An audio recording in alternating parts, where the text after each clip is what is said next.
Welcome, curious minds, to the deep dive. Today, we're setting our sights on a celestial event that promises to be, well, nothing short of breathtaking. We're talking about the total lunar eclipse coming up on September 7, 2025. And this isn't just any astronomical show. It's an event that's really steeped in ancient wisdom, but also ripe for modern scientific inquiry. So, our mission today, our deep dive, is to explore this upcoming eclipse through multiple lenses, not just as a stunning display in the night sky, right?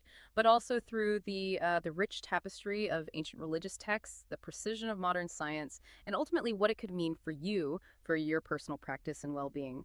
We got a stack of fascinating sources here. Absolutely. It's quite a journey we're taking because it reveals how these celestial alignments are seen as significant for understanding cosmology, culture, and individual well-being all at once. Our sources show this really profound connection between the macrocosm and the microcosm.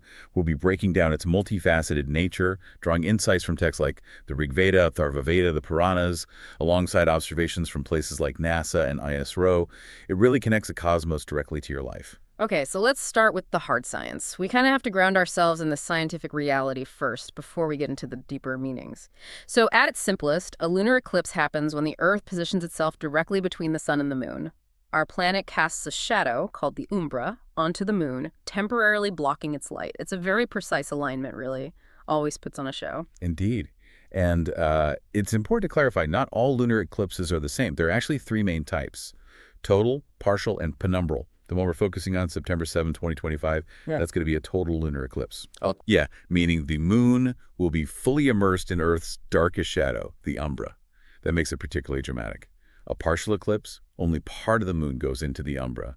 And penumbral, well, it just passes through the fainter outer shadow. Much harder to spot sometimes. Right.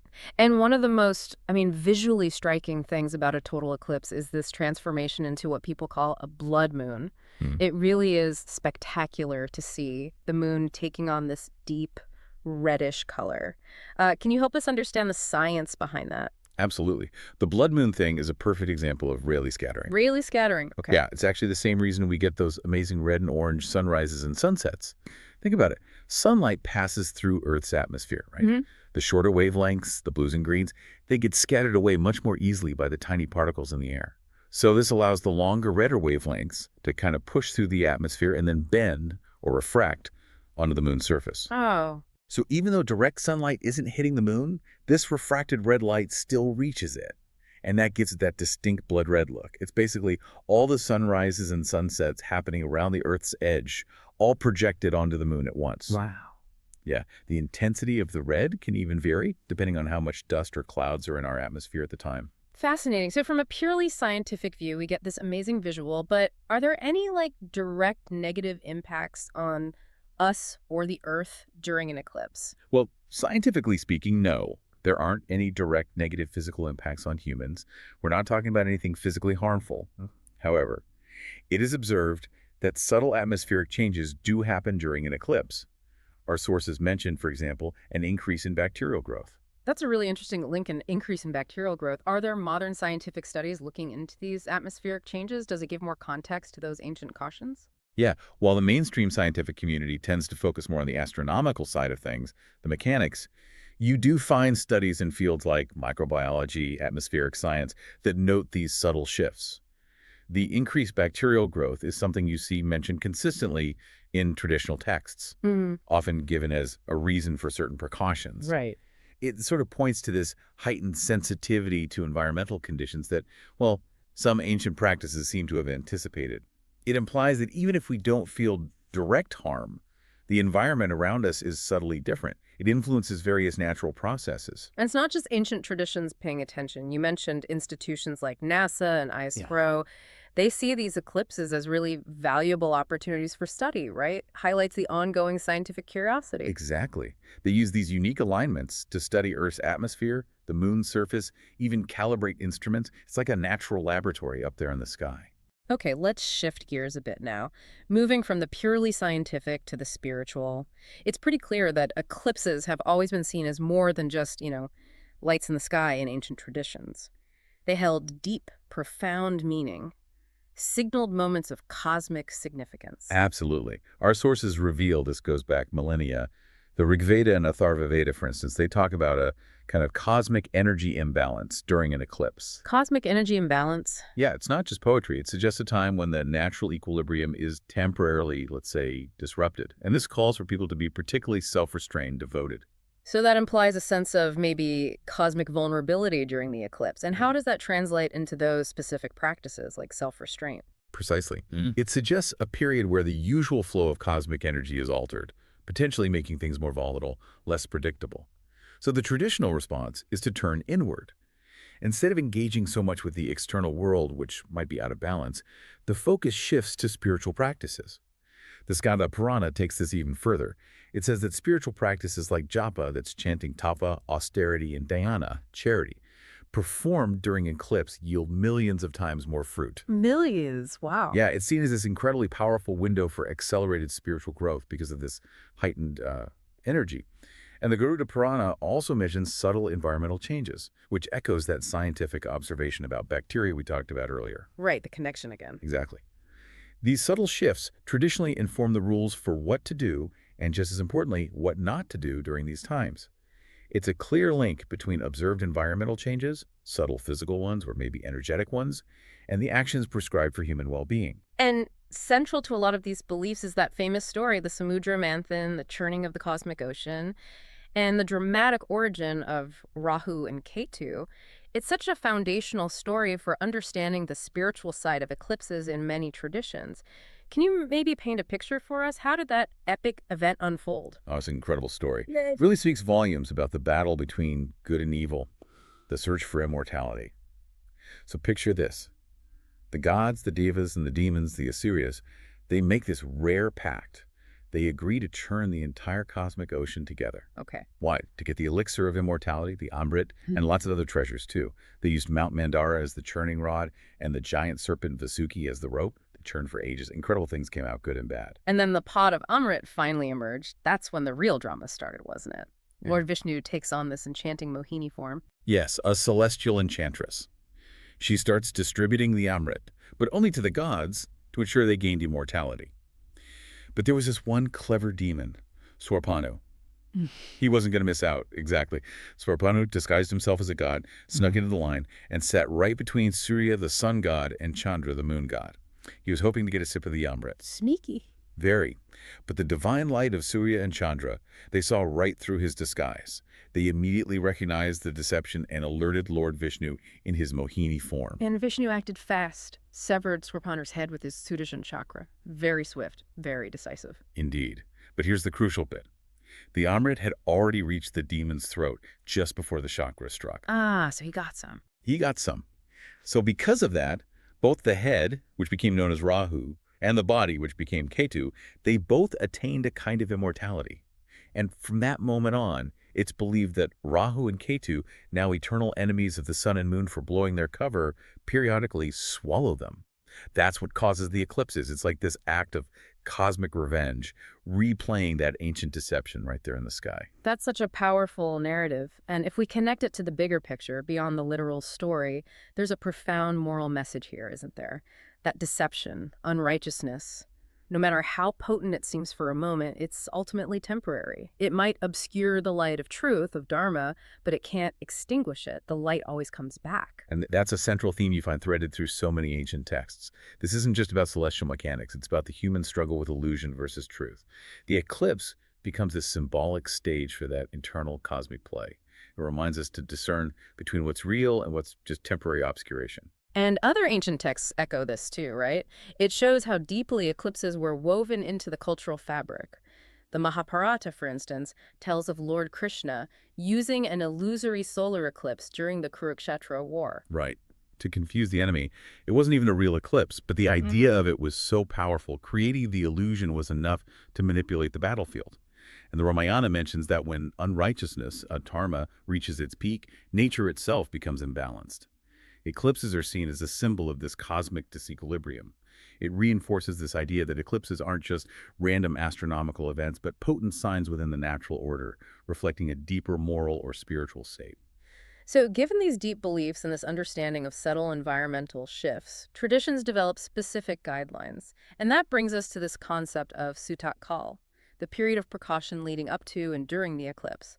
What exactly is Sutak Kal, and what's the thinking behind it traditionally? Right, Sutak Kal. It's essentially a period of heightened sensitivity and caution. For a lunar eclipse, like the one coming up, it traditionally begins 9 hours before the eclipse actually starts. The rationale, as you hinted, it's rooted in the belief that during this specific time, there's an increase in, well, invisible bacteria and subtle negative energies in the atmosphere.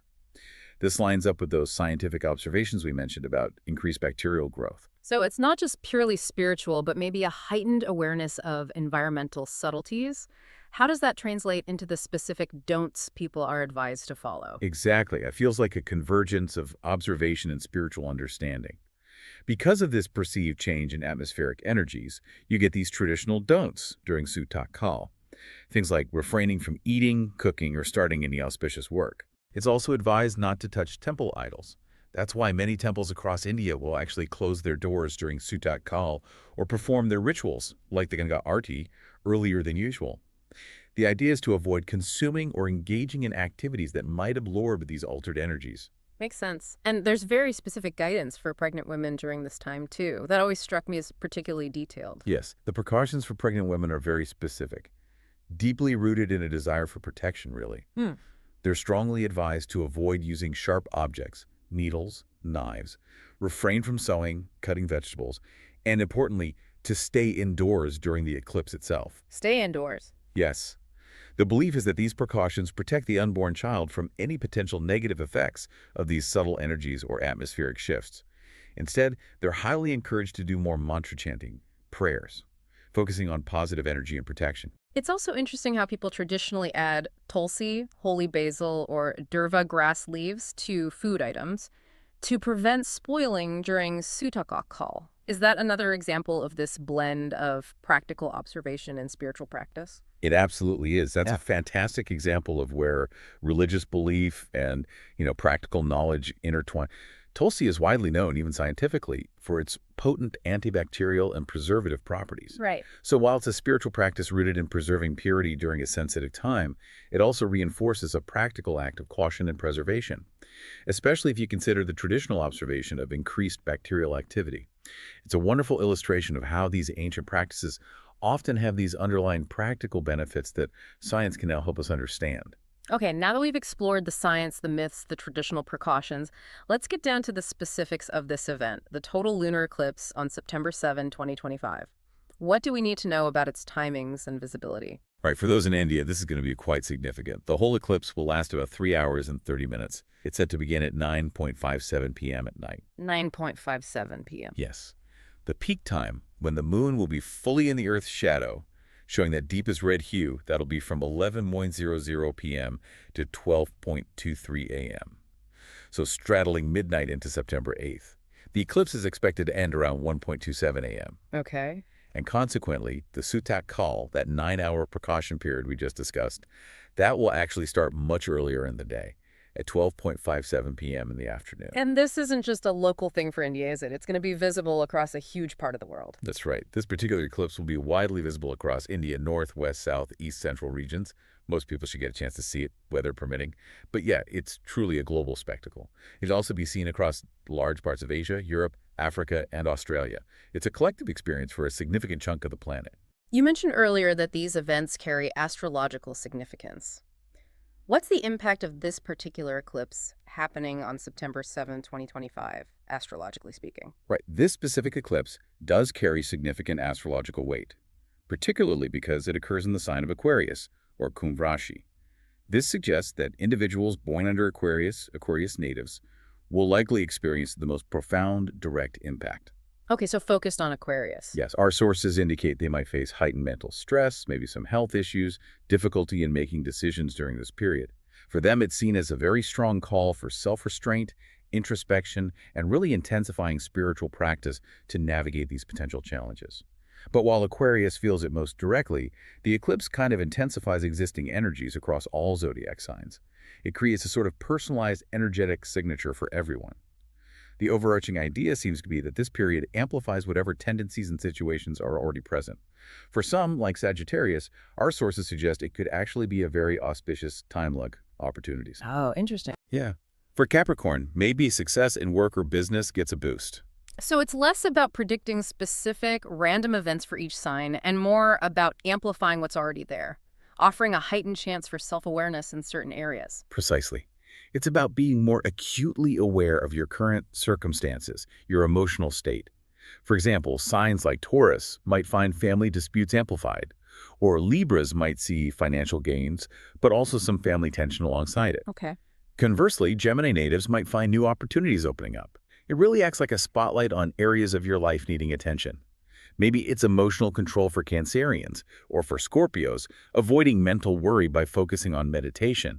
The key takeaway for you, really, regardless of your sign, is to lean into practices that support balance where you feel challenged and harness positive energies where they seem to emerge. It's seen as a period of intensified karmic influence.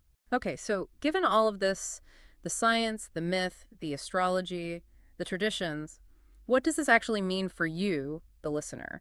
What can you do and what should you maybe avoid during this upcoming cosmic event to make the most of its unique energy? Well, let's quickly reiterate the key don'ts during the Sutak call and the eclipse itself, based on traditional wisdom. As we discussed, it advises against eating and cooking, touching temple idols, starting auspicious work. Right. And for pregnant women, as highlighted, continue avoiding sharp objects, stay indoors, and engage in prayer for protection. These are precautions designed to help navigate that altered energetic landscape. But beyond just avoidance, there are these powerful do's, positive actions, spiritual practices to embrace. It's considered a really prime time for spiritual upliftment. Indeed, one of the most highly recommended things is mantra jap chanting. Specific mantras are believed to be especially potent. For instance, Om Namah Shivaya. That's recommended because Lord Shiva is seen as the protector of the moon. Om Samaya Nama is chanted for Chandra Dev, the moon deity itself. And others like the Gayatri Mantra, the Mahamrityunjay Mantra, Vishnu Sahasranam, also considered incredibly beneficial for protection, purification, spiritual merit during this time. The vibrations from these chants are believed to counteract negative energies and purify the surroundings. Why are those particular mantras so significant during an eclipse? Is it just about protection or is there more to it? It's kind of multifaceted. Protection is definitely a key aspect, yes. But these mantras are also about aligning yourself with cosmic forces. Lord Shiva, for example, holds the moon on his head in iconography, symbolizing control over emotions and the mind, things that can feel turbulent during an eclipse. So chanting these specific mantras helps stabilize your internal state, maybe transmute any perceived negative energies into positive ones, and like we said, accelerate spiritual progress because of the heightened energy. It's an excellent time for meditation, self-reflection, turning inward while the celestial drama unfolds outside. Divine charity is another crucial practice. Giving food, clothes, money, even cows traditionally, to those in need is considered highly meritorious. The spiritual benefit of such acts is believed to be magnified millions of times during an eclipse. It's a powerful way to generate positive karma and purify oneself. Other practices, like using tulsi leaves in food for preservation, linking back to its antibacterial properties, or singing bhajans, curtains at home, those are also encouraged to keep a positive devotional atmosphere. And then after the eclipse passes, are there specific rituals for purification, for reestablishing balance? Absolutely. After the eclipse finishes, specific rituals are considered essential for purification. Snan, or bathing, is paramount. A Ganga Snan, bathing in the holy Ganges River, is seen as most purifying. But you can achieve a similar effect by bathing with some Ganga Jal mixed into your water at home. Okay. It symbolizes washing away any lingering negative influences or energies that might have been absorbed during the eclipse. And, following the bath, it's customary to clean your home thoroughly. Purify temple idols, maybe sprinkle Ganga Jal, light lamps, perform our attire. These actions are all meant to restore positivity, sanctity, the normal flow of beneficial energies within your home and personal shrine. It's like a ritual reset, an energetic cleanse. And here's something you mentioned that's especially significant for this 2025 eclipse. Its timing. It falls just before Pitru Paksha. Yes, this timing is particularly noteworthy, especially for those who follow traditions honoring their ancestors. Pitru Paksha is the fortnight dedicated to ancestor worship. Performing tarpa and the ancestor rituals and doing charity for ancestors during this eclipse period is considered especially fruitful. More fruitful. Yes, the belief is that the intensified energies of the eclipse magnify the benefits of these rituals. It provides an accelerated spiritual